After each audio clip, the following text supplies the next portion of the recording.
to another video, and today I'm going to be reading all the world culture cards so you guys do not have to. So let's get right into this because this video is going to be a bit longer. And I might be reading a little bit fast, but let's get right into this. The long history of the kimono can be traced back to the Heian period in Japan.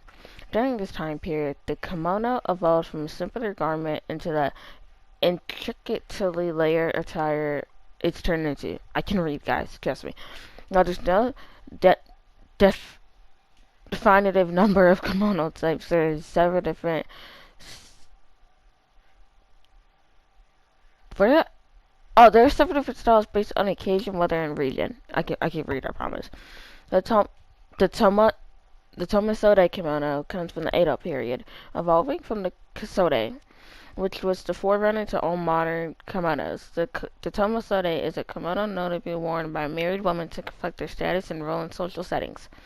Tomasodes are most distinguishable features and uses their patterns. Unlike other kimonos, patterns on the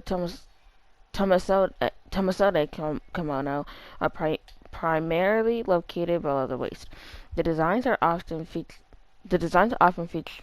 Japanese biodiverse elements like bamboo, plum blossoms, cherry blossoms, pine trees, and scenes from traditional tales.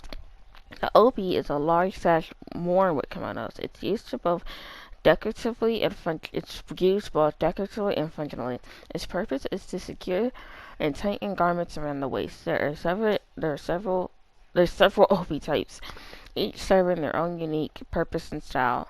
Among the hundreds created by Japanese kimono makers, unfortunately some were lost over time. Others, like the takimasubi, are used today. This obi was invented over 200 years ago by a group of geisha women who wore it during the opening ceremony of the Taikobashi Bridge. Now, the takimasubi is one of the most popular obi types. Kimonos represent Japan's deep-rooted respect for tradition, honor, and integrity. Now, I don't think I'm going to be reading all of these in this video, but I'm going to read at least 3 or 4 of them, because as you guys can see, these are very, very, very long. But let's do Mexico next, because this one seems very interesting. The Veracruz dress, or Georgia dress, is the traditional dress of the Veracruz state of Mexico, stemming from the Antigua style and Spanish influence. You guys, I know I'm not pronouncing these right, so comment down below how to pronounce these. Georgia itself is known as a type of folk dance, where the flowy Veracruz dress is worn by performers. The color of the Veracruz dress is commonly white, symbolizing the connection to the region's and indigenous communities as it's related to the purification ceremonies. The Veracruz dress pays homage to the geographical features of its state, with the soft movements of the dress mimicking the crashed waves along the shoreline. After Mexico gained independence in 1821, characteristics like a black apron with floor detailing and more ruffles were added onto the Veracruz dress.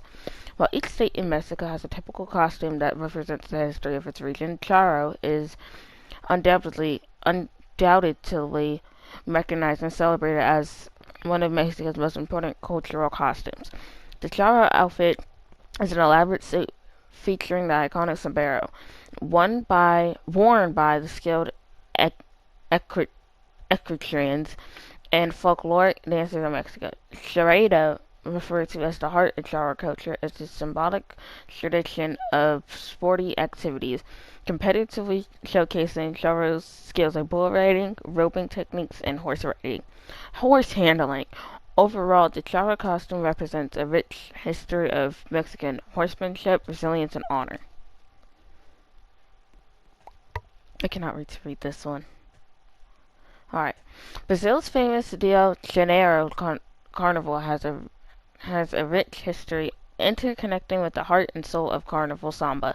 Samba is a lively musical genre and dance with African roots fused with the Brazilian and indigenous culture. I cannot read. During the 1920s, samba started to become more popular as it started out as a way to express oneself. It first started out as a way to express oneself during small gatherings, and over time evolved into an official associations, now known as the esteemed Samba schools. The Samba Drum was built in 1984 and became the epicenter for the Rio Carnival.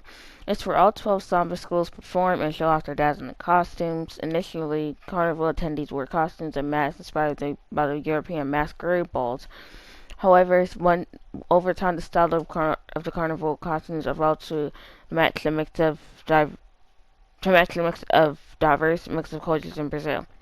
Introduce, Introducing vibrant colors, feathers, and distinctive beadwork representing the Afro-Brazilian culture. Most costumes at the Rio Carnival tell stories, detailed beading, and color schemes symbolize the most important topics and issues like environment, conservation, equality, wildlife, and more. So let's read one more.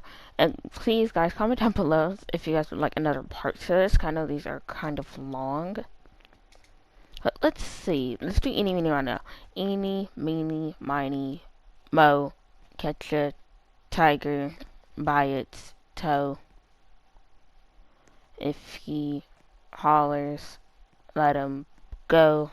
Eeny, meeny, miny, mo. Nigeria. The dashiki is a colorful garment originally from West Africa. While the exact origins of the dashiki are unknown, the term dashiki derives from the Yoruba word danshiki. In its modern form, the dashiki began rising in popularity during the 1960s in the United States. It became an important sign of heritage, resistance, and connection to culture for African Americans. During Similar tunic-like garments related to the dashiki were dated back as early as the 12th century in West Africa. Tracing back to its roots, Yoruba is the largest ethnic group in Africa, largely inhabiting Nigeria, Benin, and Togo. The gele is a head wrap worn primarily by women of Nigeria and West Africa, which is the set they actually add to the game, the hats.